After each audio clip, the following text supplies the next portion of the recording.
It was really nice. And it had to be that day. It was really nice, and of course I'm a very skinny and svelte individual, so I really appreciated that 40 degrees, which is about 105 in a real temperature.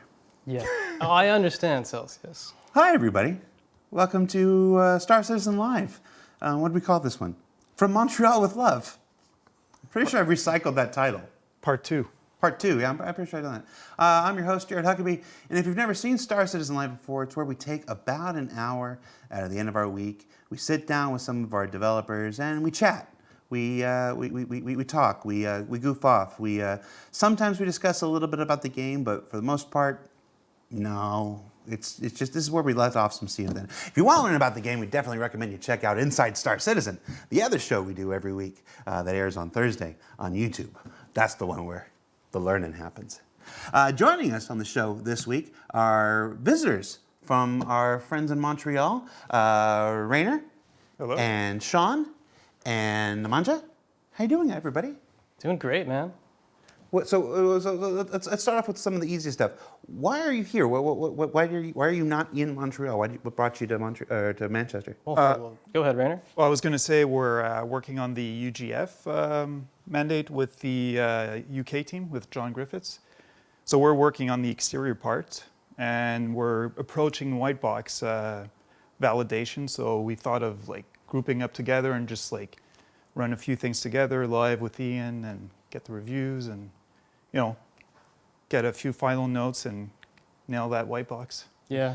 So your Montreal sandbox team is working on the enormous exterior of the underground facilities, and then John Griffith's EU Sandbox 2 team. It's working on the interior. Yeah. What's that like? Is there a lot of sharing notes? Is there a lot of we built this? It's like what's got to fit into this? Exactly. Because sometimes things are sticking through. Like, hey, I'm seeing your beams going into my subterranean. Like, so yeah, there's a lot of feedback going back and forth. So also doors need to connect, and everything needs to fit together. So communication is really important because we don't want things to be misplaced. And all right, so you're working on an interior, and they're working on an exterior, and something doesn't match up. Who gives? I guess the player. They'll just try to walk through and fall into the abyss. No, that's not the player. It's not between your two teams. How do you determine who has to adjust? It depends on. I guess.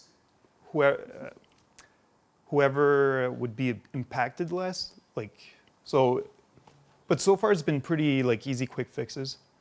So, yeah. The community falls through. Jeez. The views and opinions of Rainer do not represent those of Cloud Imperium Games, Turbulent Montreal, or its subsidiaries.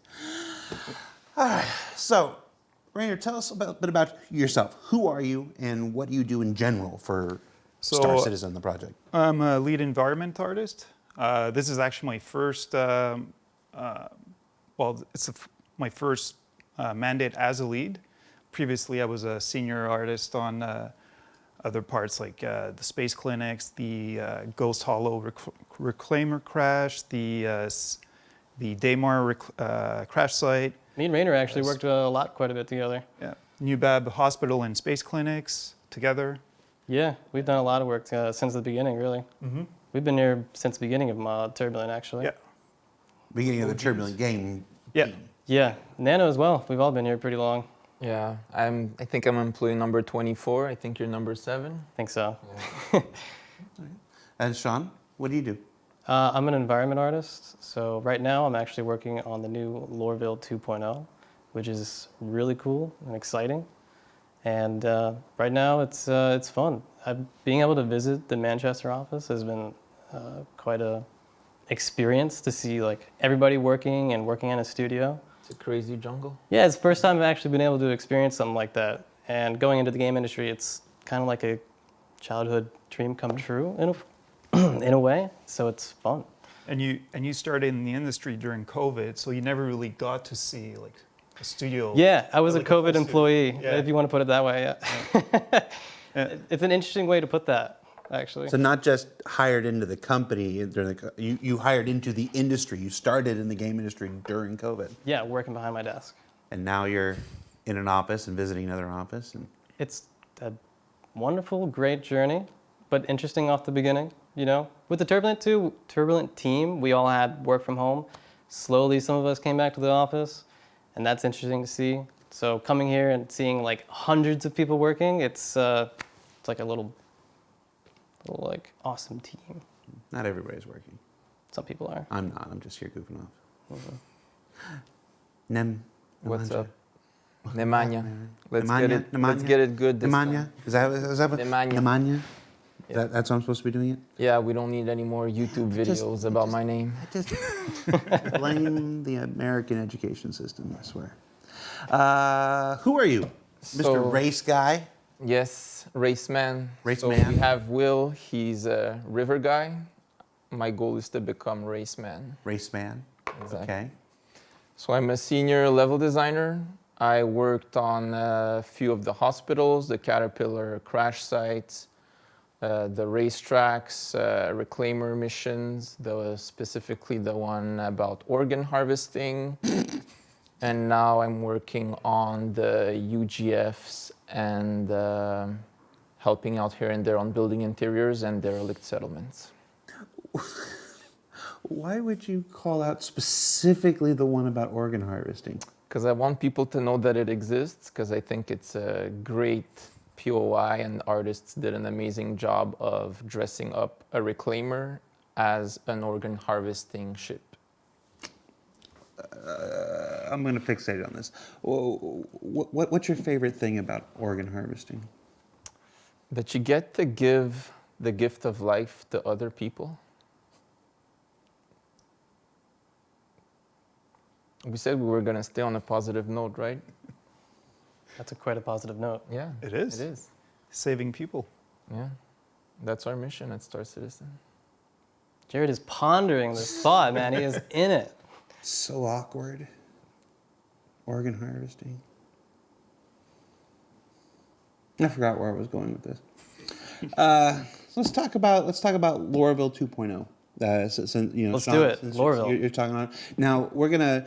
We introduced the idea of Lorville 2.0 back at CitizenCon last year. Yep. We followed up on it at the beginning of the year here with Maxime when he was visiting here. Oh, yeah. We're actually going to follow up on it even more next quarter on ISC.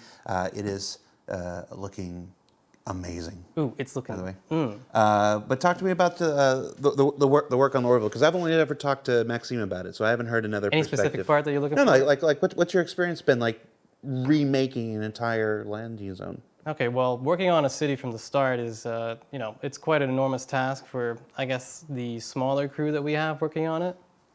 Maybe 5 or 6, up to about 8 that we got to along the way. You're going.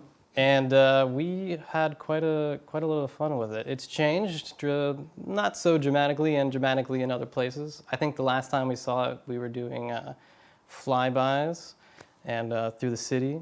And we read a lot of the feedback that people were talking about and what they were saying about it, like, oh, the window scaling was weird here, or like buildings are larger and smaller in this place. So we really tried to look at some of that off the earliest, like midway point, and we just, we kept going with player feedback from there. And now we're at the tail end. So we're just pretty much wrapping up in a way, just doing the polishing touches, doing our collision passes and doing LODs and stuff like that. We're close to about maybe the last 2 weeks. Yeah, Lorville 2.0 is scheduled to come out with Alpha 319. Yep. Which is currently scheduled for May or something like that. I don't have that information. I don't have that information. Don't quote me on that, but it's the next major patch anyway. I know most of the focus is on 3.18.1 and the bug fixes and stuff like that. So it's hard for us to speak definitively about 3.19 dates and stuff, because obviously a lot of the focus, as it should be, is on 3.18.1 and 3.18.2. Yep. Those fixes and stuff like that are going in. And for the folks who are in the chat right now, let's go to my camera here. For the folks in the chat right now who are talking about the 30,009s and stuff like this, yeah, we're aware folks are working. I can only point you to the robertspaceindustries.com website and the status.robertspaceindustries.com website. Those are the places where that kind of information is going to be found and any updates on that stuff. Unfortunately, we're talking with artists and stuff, and I'm the video guy, and so we're not the ones who work on that stuff. So I'll point you to the website. That's always the better resource than coming here and expecting me to know anything. So overall, Lorville, how happy are you with it? I think we're all pretty tremendously happy with the way it came out. When players get in their ship and they fly out in the hangars, it's going to be a totally different experience from the old Lorville. It's got the huge buildings that you can fly through and that you can explore around, walk around the city. And it's going to be quite the sight. It's going to be a very new thing and wonderful, great thing.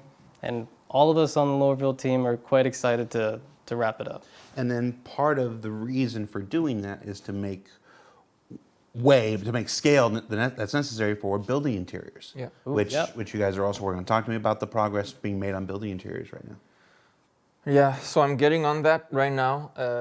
We're splitting up apartments into modules so that we can use our procedural tools to generate apartments. So we're looking to create lobbies, apartments, common areas, rooms with office spaces. We're looking to integrate everything into our procedural building tool and then just start creating buildings. We have our technical director, Jean-Philippe. Mm-hmm. He did some great work. He showed us a full building created with the rooftop and every single element in the building, going all the way down to the lobby and exiting the building. So, I mean, for us, the progress is doing great. And so the next step is just to add more modules, more diversity, different paths, side paths, main paths, and yeah. I want to do a follow-up here. Daddy K Ted, shout out to Daddy K Ted in the Twitch chat, asked a question that I see quite often from and many things we see in the YouTube comments like this. Everything in Pyro done already? Lorville 2.0 is cool and all, but it's not a priority, don't you think? That's where staggered development comes into play, and that's where having a team of, including Turbulent, is around 1,000 people between our 5 collective studios. Not everybody works on everything at every given moment. There are teams dedicated to Pyro, and there are teams dedicated to the underground facilities. There are teams dedicated to Lorville. There are teams dedicated to this, just like there are teams dedicated to the platform fixes and the stuff that's going on there, and that all exists that way because, well, what's the common analogy? 9 doctors don't deliver a baby in 1 month. Like that's, there's a point, there's an inflection point in developing any feature where adding more people to it doesn't make it any faster, doesn't make it any better.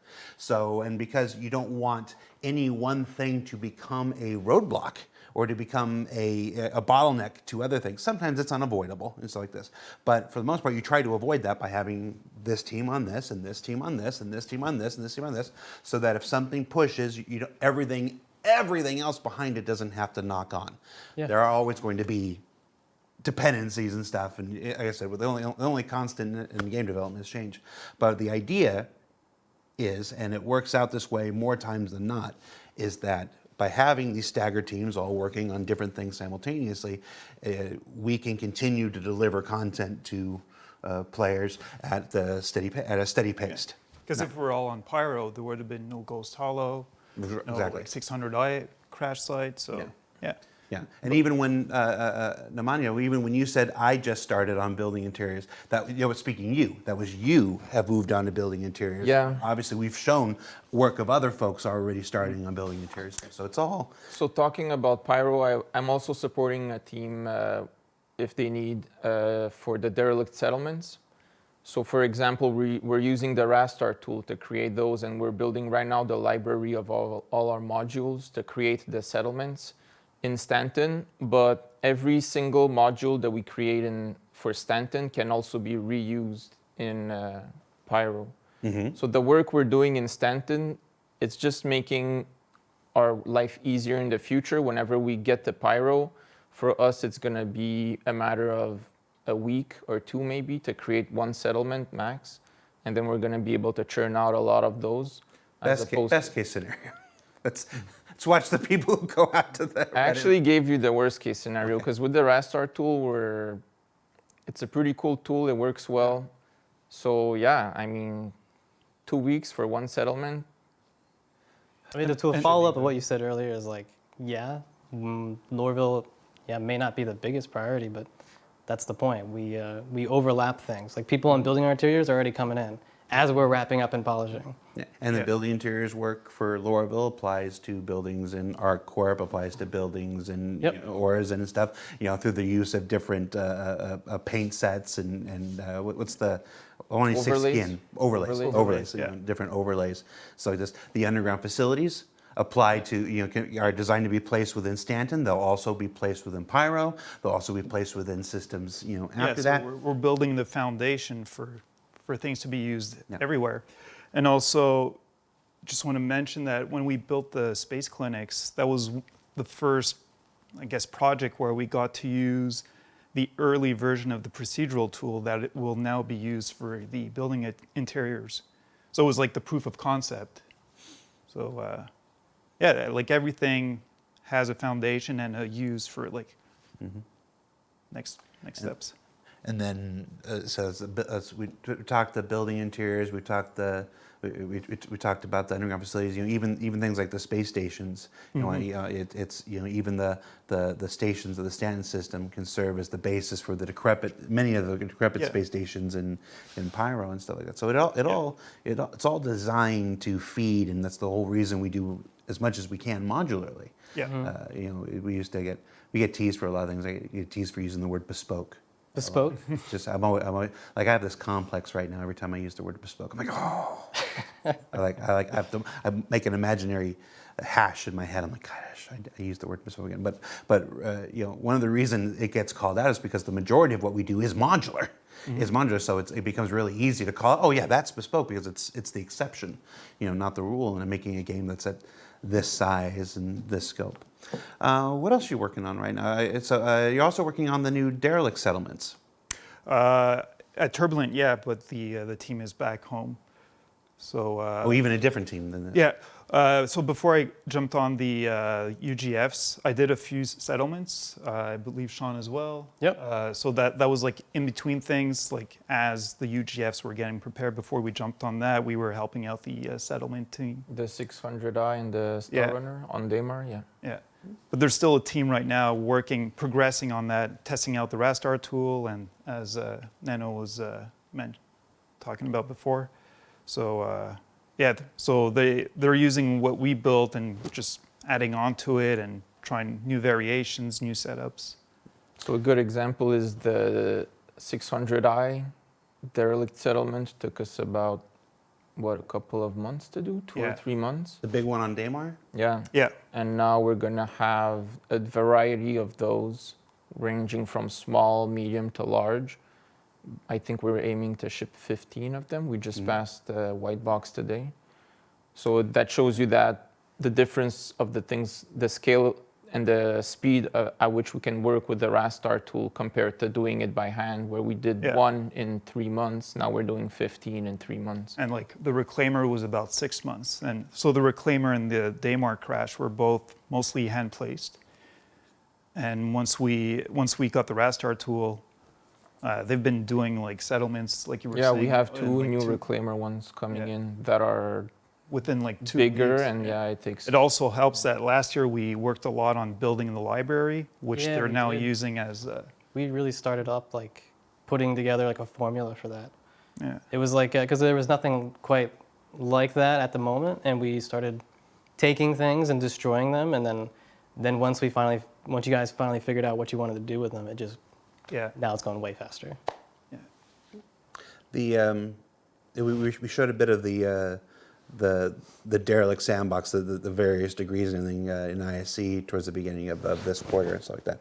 So So the other team, I don't want to just speaking for the work of other teams, but that team is currently putting together a bunch of settlements and such that's currently scheduled for 3/20, if I'm not mistaken, and we'll actually be filming with them in Montreal for next season of ISC in a couple weeks, actually. So you'll get to have your maple syrup that you've requested from Benoit. No, I'm not going over there. I'm filming. I run it remotely and stuff like that. So. Don't worry, I'll send you a maple syrup can. Yeah, unfortunately, it's too far for me to get there and get back in time. From Montreal here, I'll send you a maple syrup. You know, Benoit has been promising me he was going to put a can of this legendary maple syrup in somebody's suitcase for the last 4 months. You got that back? Every time there's a new group of visitors, I'm like, do you have my maple syrup? My girlfriend makes her own syrup, so you'll get our syrup directly from us to you. I've heard promises like this before. I don't know why I should believe it. All right. Unfortunately, Jared, none of us have your maple syrup. Helios says, any plans to give ArcCorp a Lorville style refresh? There are some refreshing elements. That's not a good phrase. To ArcCorp coming as part of the new player experience. You'll see. You see that. I think it was recently added to the public roadmap. We'll be talking again more about that next quarter when we come back from hiatus on ISC. But yeah, the new player, the first version of the new player experience is centered around ArcCorp. So that has required some new signage and some updates and stuff. I think folks actually saw a sneak peek in the weekly newsletter a week or 2 or 3 ago. That's what that was, with the cool new signage and everything that's being added around ArcCorp. So not the full scale what's happening with Lorville at the moment. But if there's one thing I've learned about this project, and I hit 8 years in like a week. It's never say never. So, not today, not tomorrow, but it's possible. I mean, there are things on ArcCorp that could be touched up, but for the most part, I think ArcCorp's in a pretty great condition. Yeah. We looked a lot through ArcCorp for Lorville and like how they built their formula on from like a modern, more built city in the game. Yeah, but for the most part, I think ArcCorp's in great condition. But there are parts of it that need. Interiors part was also a big factor why Lorville had to be redone, just so it could take in those interiors. And some buildings were, like you said before, they were too small. Yeah, we had to resize them, scale them up, build into the building interiors. Yeah, so it's like put a lot of planning into that. Future-proofing the city. Yep. Don Steeler Gaming in the chat is saying we need to get down to the street level on AC. That's the reason I wanted to call it out, because it's representative of a conversation that continuously happens in game development. We talked about that constantly.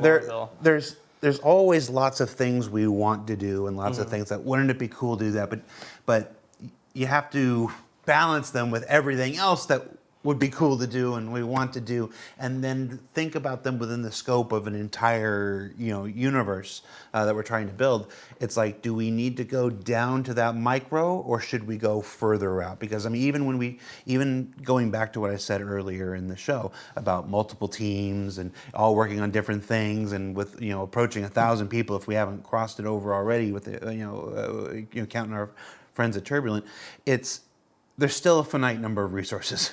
It seems like a lot and whatever, but it is still, you can only work on X number of things at any given time. And then tomorrow you'll only be able to work on X number of things. Yeah. Next month, next month, next year. So there's always this triage of ideas. There's always this internal battle of, yes, that would be cool, and yes, that would be cool, and yes, that would be cool. We can do 2. So it's like, and how do we determine which 2? It goes back to that question that was before, like you've got your interior and your exterior, and how do you determine what goes on? These debates, I'm going off on a little bit of a thing here. These debates that we see in the community, with in YouTube channels and Twitch streams, heck, just in text on Spectrum, are often mirror the same discussions we've had internally. It's like the number of times I've been sent a link to a Spectrum post or whatever. It's like, yep, just what I said. They're saying just what I said. It's like it's the same conversations happen internally that happen externally and whatnot. It's always a fun reminder of there's the obvious and open synergies between us and the community, and then there's the ones that they're like, yeah, it's like, I wanted that too, and unfortunately this was deemed more important and this was deemed more important, so I'm going to have to wait. Yeah, you said it pretty well as I wanted to. We constantly on Loreville discuss, like, we want to get the players as close as possible to the ground. Unfortunately, yeah, you can't just walk around the city anywhere you want, but that wasn't our goal from the beginning, and nor was it the goal towards the end. But there were many parts of the city where we're like, okay, we can get your ship very low. And that's the way we want it to be right now, because otherwise Loreville would take forever to make. Longer for sure. Yeah, it's. I mean, heck. You see how long a small space like takes to Night make? City for Cyberpunk is half that game, and it's like Yeah. just the time on one side. It's like obviously that's a rabbit hole that you can get trapped in. So we're constantly having to balance how far. So Night City is one city, but if you had multiple planets with multiple cities, at some point there's a point of diminishing return where every city is not as unique. So for me, yeah, Night City is a cool idea, but I mean, with the size of Loreville, if we built Night City that size, to me that would be too big. It would just be overwhelming for the players, for the devs also. So yeah, but it is constantly things we talk about, and Area 18 for me is one of the coolest places where you feel like you're in Night City and you feel like you're on the ground in the city. So eventually, if we get to expand, add more neighborhoods, add onto that, that would be great. But for the moment, that's not our plan. Yeah, like I said, it's always hard to, not hard, but it's part of the process. It's always part of the process to constantly battle and discuss and revise internally, how far we can push the thing and how far we can't. Yeah, I mean, we're gamers too. We play games. We play other games besides Star Citizen and Oh yeah, Star name Citizen. 5 games. 5 games? Final Fantasy 1, Final Fantasy 2. Is there something else? Don't Is there laugh. another one? Encourage him. Is the 3 the 6? I don't know. I don't remember. That's about it. What's the best Final Fantasy game, Nemanja? 7? 7. 6 for me. So basic. Thank you. Yes. This is a man of culture and wisdom and refinement. Okay, then I'll say Chrono Trigger. I mean, I like Final Fantasy VII, don't get me wrong. I enjoyed the remake too, but that's just this. You can stay. You two have to go. Thank you so much for taking your time to be here and hang out with us. We're going to let you go. Folks watching, we're going to take a short break. I forgot to prepare a commercial, an intermission, as we call it, during the thing. So I scrambled to put something together in like the 15 minutes before we went live. It's not going to be good. And if you're susceptible to flashing sensitivities and stuff, probably want to do something else. So stay tuned. Sorry for about what's about to happen, and we'll see you in a few minutes. Bye.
dank.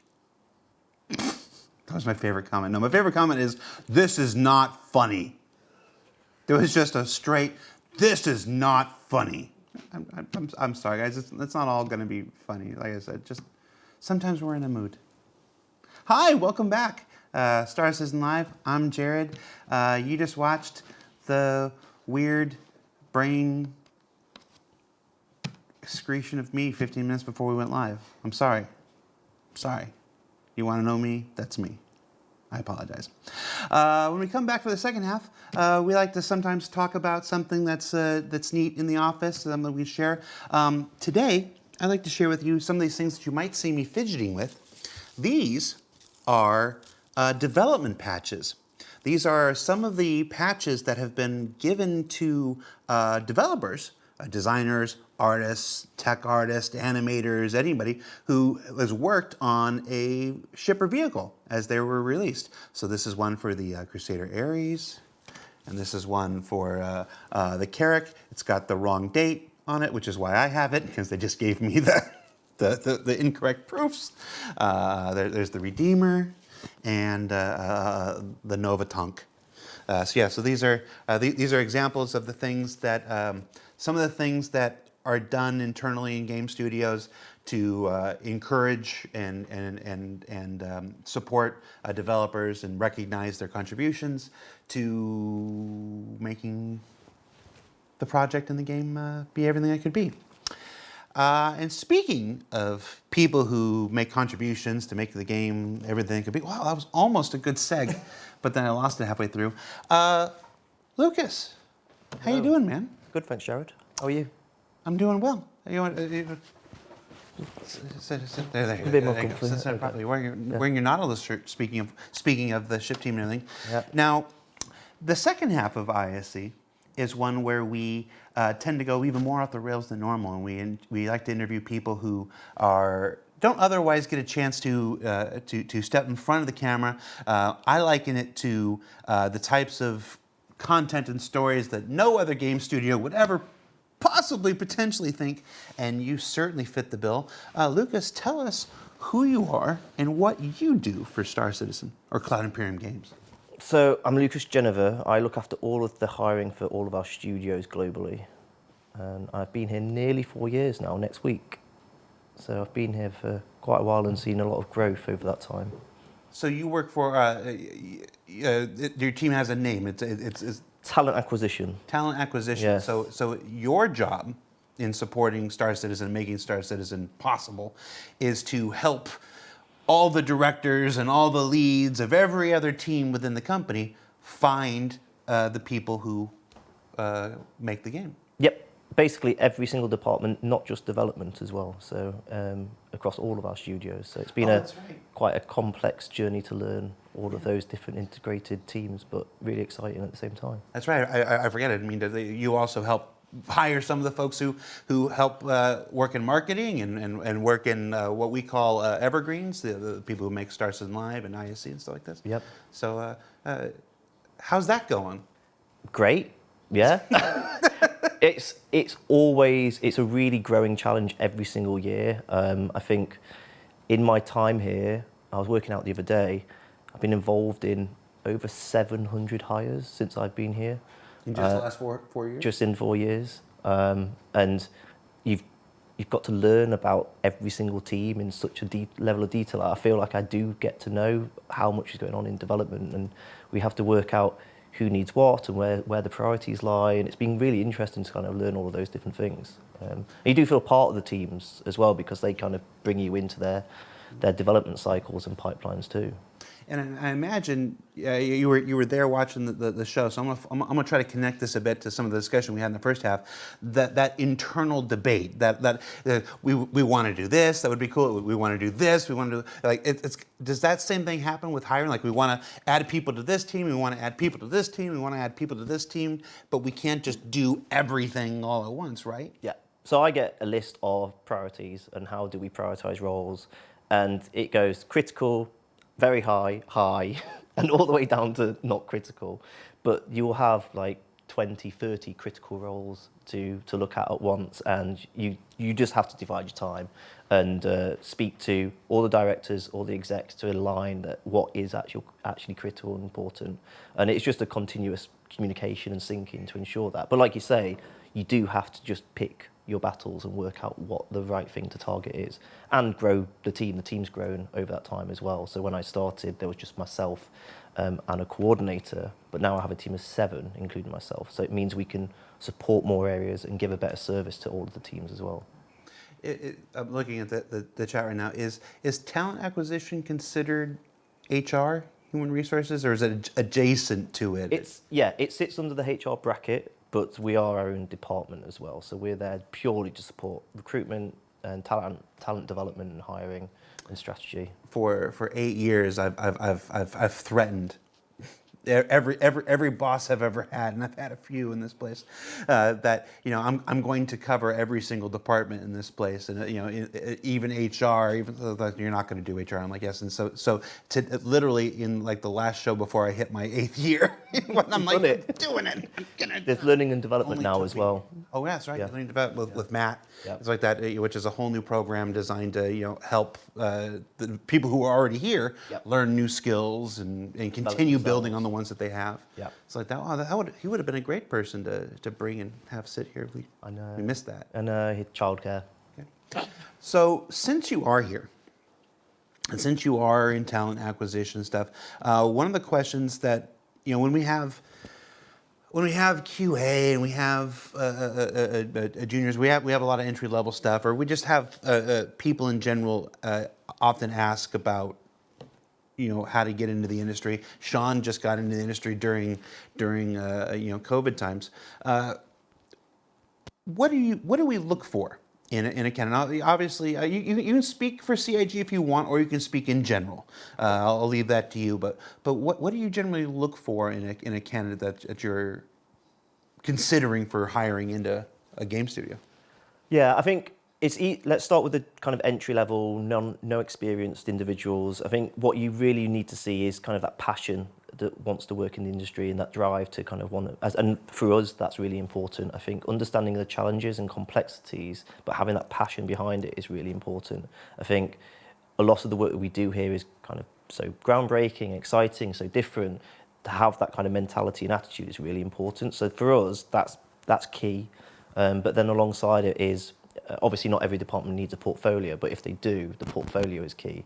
So we don't necessarily need to have a degree or do a course, but your portfolio is really important. Whether you're an artist, designer, programmer, whatever, that's key for us to get insight into your personal ability. So a portfolio, even if you're not in an art position, if you're a designer, if you're a programmer. Yeah. So what makes a good portfolio then?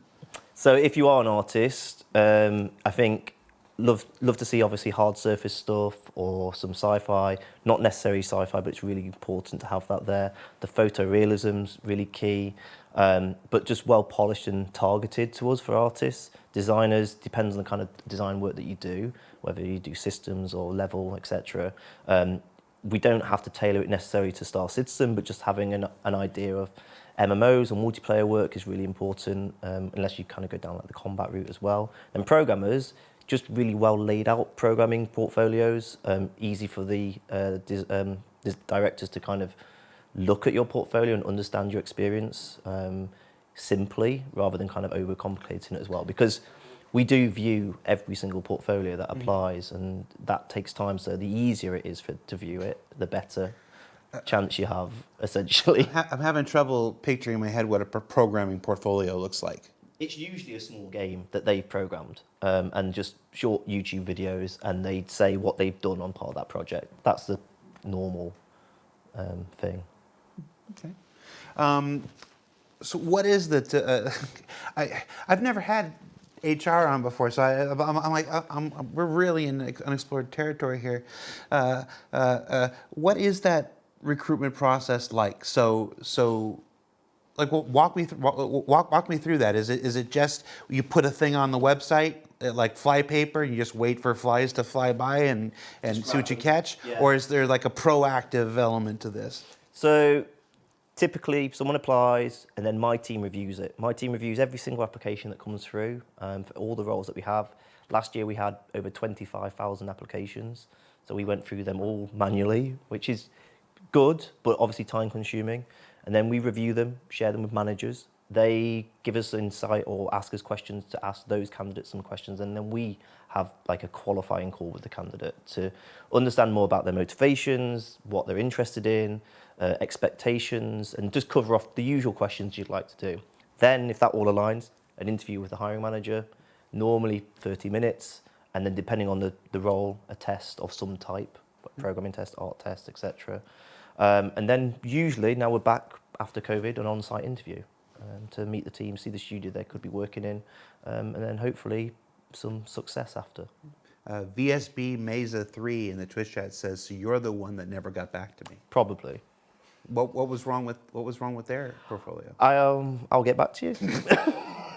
All right, so But it's difficult. We do try to respond to everyone, but with the sheer volume, it is basically impossible. We'd love to give personalised feedback to every single person, but again, it's like that priority thing. We have to deal with people that we can move forward with. I always recommend try to go to career advice sessions and stuff. We've done them on in the past, normally with local universities. We're trying to do more, but the general advice is there. that's what I want to ask you about. So everything you just described seems kind of reactionary. Is not the right word. It seems stationary, I guess. It's the flypaper analogy. It's you put up a thing and you see who flies by. But you also do some proactive stuff. You go out to not GDC or what do you're here, but you go out to these Different conventions events. and Yeah. stuff like that. Talk to me about the kind of forward proactive stuff. Yeah, we try to go to as many as possible each year. The pandemic obviously stalled quite a lot of it, but we did some virtual ones. We go to universities locally. We're trying to do more as we expand the team. We go to like Develop in Brighton, EGX we've been to before, DevCom in Cologne, Digital Dragons in Poland. We're hopefully going to go to Digital Dragons again this year. And then different universities in the US, and we're working with some more schools in Germany too. So we're just slowly expanding and reaching as much as possible. GDC, maybe 1 year. Working with the schools is interesting. So is that as simple as just to get them while they're young kind of thing, or? It's all part of our long-term growth plan. We're not going to always hire experienced people. We need to look long-term as well, how we can bring talent to the industry. We're actually working with some schools to help design their curriculum, so then they're more aligned to what we look for as well. That's just one angle, but we're also looking at working with more training programs, institutions with Matt, if he was here, but he's not, and working out how we can establish a better route to industry as well to increase diversity. So we're actually working with universities and schools and stuff to help them develop curriculum to train the game devs of tomorrow. That could be the future, yeah. That's what we're trying to do. So then we just train them and bring them straight in. That'd be nice. There's a comment there about just our attitude towards things. I'm continuously impressed and sometimes awed that at the scope of what we attempt and go through. It's one of the things that drew me into the project so long ago and stuff. So it's just nice to hear occasionally that some of that stuff is still going on. Some of that looking forward, and we're not just completely caught up in today and getting the stuff out. We're actually almost done. This week's a bit of a shorter show, but I want to ask, before I let you go, I want to ask you about the role of ISC and SEL. We do this thing where we do a weekly behind-the-scenes docu-series. It's the yesterday's episode or the episode before was my 350th episode that I've been the shepherd for. Going back to all the way back to Wingman's Hangar, through the ATV episodes I wasn't involved in, and Wingman's Hangar, we're actually about 458. Not that I'm counting. beyond that, with everything that just I've done, my personal tally is around 1,200 videos between lore makers and bug smashers that I've been part of. So we've done a lot of video outreach. We've done a lot of exposing the process of making games here. Has that? I honestly don't know where we're going to go with it. Has that affected your job? When people apply, do they know about the project because of the stuff how much outreach we do? Has that ever? Have I contaminated anybody? Has there ever been somebody who we almost had, and they're like, "No, I saw this episode with Jared, and I don't want to be there." I'm curious if so much outreach like that has affected that positively or negatively. I can take it. I actually think, yeah, definitely positively. I think more recently, very positively. I think with Star Citizen getting more visibility and the game being more stable, more content.